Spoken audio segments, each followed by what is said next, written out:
l'immigration, c'est un symptôme. Ce n'est pas la maladie elle-même. Donc c'est très facile pour les États occidentaux peut-être de parler uniquement des flux qu'il faut stopper, des frontières qu'il faut préserver. Ok, mais avant de préserver des frontières, il faut préserver les humains. Et les humains bougent parce qu'il y a des raisons à cette mobilité. Donc on voit des Africains qui viennent ou des Syriens. On a exactement le même mouvement entre le Mexique et les États-Unis. Donc tant qu'il y aura un déséquilibre dans l'économie mondiale, il y aura toujours des humains qui vont bouger pour suivre la richesse. Puis vous ajoutez après les conflits politiques. Donc oui, quand votre maison est bombardée, vous êtes Syrien, vous avez envie de survivre comme n'importe qui. Partir devient une nécessité. Là, ce n'est pas une migration économique.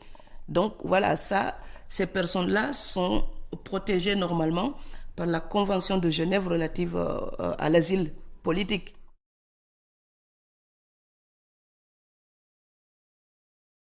C'est simple, vous regardez l'Allemagne par exemple, le nombre de personnes aujourd'hui, des gens qui partent à la retraite, ce nombre-là est absolument supérieur au nombre de jeunes qui rentrent dans le marché, sur le marché de l'emploi. Donc ça veut dire quoi? Eh bien, la jeunesse qui débarque, même si elle arrive d'une manière absolument terrible, poussée par la guerre ou la crise économique, eh bien, ces gens-là sont nécessaires à l'économie européenne. Et puis vous savez, ne soyons pas dupes. Si les immigrés sont venus depuis tout le temps et ils ont eu la possibilité de le faire, c'est parce qu'il y a des gens que ça arrange. C'est parce qu'il y a des entreprises qui en bénéficient.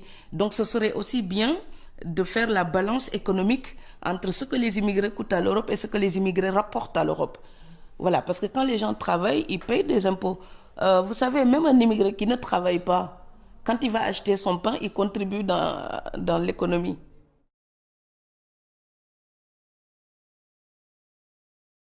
Parler de la migration européenne. Combien de milliers de Portugais sont partis au Mozambique ou en Angola? Combien? On n'en parle pas. Et ce sont des gens qui ont été poussés par la crise économique et qui sont partis soit investir, soit trouver des emplois dans des entreprises en Angola. Mais on en parle très peu. Et puis d'autre part, tous les immigrés qui viennent ne restent pas forcément. La semaine dernière encore, il y a une étude de l'INSEE qui montrait que le pourcentage des immigrés qui repartent au pays n'arrête pas d'augmenter depuis 2006.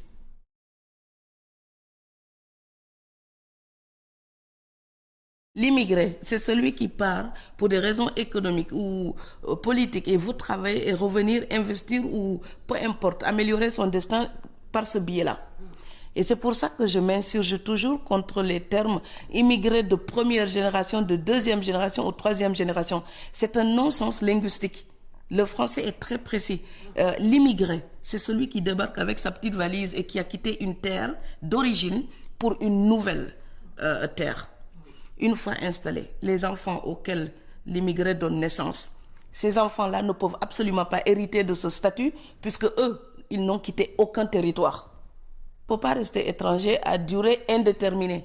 On est toujours étranger d'une manière provisoire. Quand on est naturalisé, on n'est plus étranger. Quand on a un titre de séjour pour longtemps et qu'on ne peut pas participer aux élections, on est étranger. Donc l'étranger, c'est celui qui n'a pas la nationalité ou qui ne peut pas participer au vote national. C'est comme un invité, c'est quelqu'un qui appartient à l'ailleurs et qui reste sous la tutelle de l'ailleurs. Une fois rattaché à la communauté nationale, le désigner étranger uniquement parce qu'il est noir ou arabe, c'est tout simplement du racisme. Voilà, aujourd'hui, il faut juste dire qu'il n'y a plus une adéquation entre la couleur et la frontière géographique. Voilà, noir ne veut plus dire forcément africain. Il y a des noirs qui sont nés en Europe, c'est des Européens noirs. Et comme il y a des blancs qui sont absolument africains et qui sont mes frères aussi en Afrique du Sud.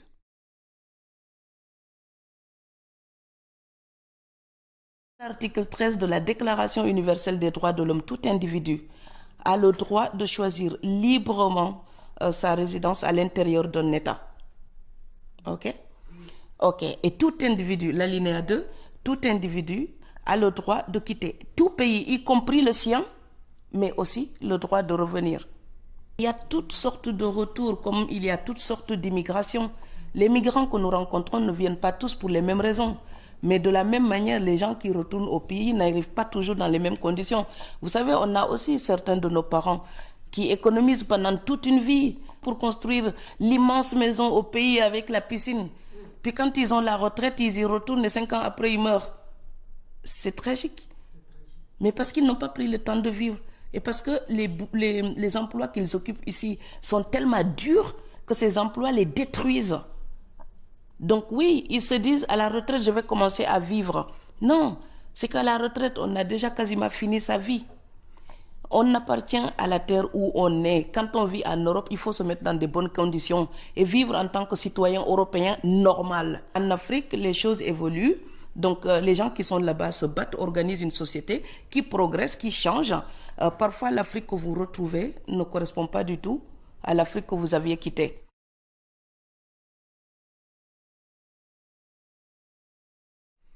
Personnellement, j'en ai vraiment assez de ce clivage blanc, noir, européen, africain, africain, européen, noir et blanc. Je n'en peux plus. L'histoire a eu lieu, ok? Il y a eu un contact entre l'Europe et l'Afrique, ok? Ça a été violent, tout le monde le sait.